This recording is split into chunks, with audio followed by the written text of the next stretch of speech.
مەبەسا ئەگەر بگەڕێنەوە سەر ئەدای پارتە ئیسلامیەکانی کوردستان، ینی پێدوانیە تۆ کە ئێستا ئێمە لە سەردەمێکی ترا ئەژین و لە نەوەدەکانە لە سەردەمێکی ترا ژیاوین، ئێستا ڕەنگە ژیانی پەرلەمانی، ژیانی ئۆپۆزیسیۆن بوون، ئەمانە ببنە هۆکارێک بۆ تەقویەکردنی ئەدای هەرێکێک لە حیزبەکانیان، هەر یەکێک لە فراکسیۆنەکان لەناو پەرلەمانە و هەردوو حیزب ئیسلامیەکە ژۆگە زانین ئێستا لە بەرەی ئۆپۆزیسیۆنان لەگەڵ بزوتنەوەی گۆڕانە بەرەی ئۆپۆزیسیۆنیان پێکێناوە، ینی پێدوانیە ئەمە بەشێکە لە باشی کاریگەری پارتە ئیسلامیەکان.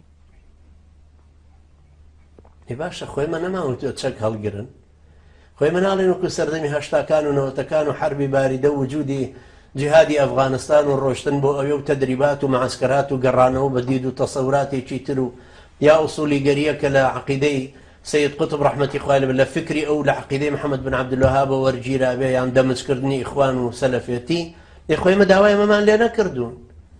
ئێمە داوای ئەوەکەین لە یەکگرتو ئەڵێن ئێوە مەشروعی سیاسیتان بۆچی نییە کە وەکو ئیخوان کە هەیەی بۆ نمونە لە وڵاتانی ترە لە میسرە یخۆ گلەیەکەی ئەمان لێکن خۆی مناڵین وەرن فیشەکدانمان بۆ حازر کردوون بیبەستن.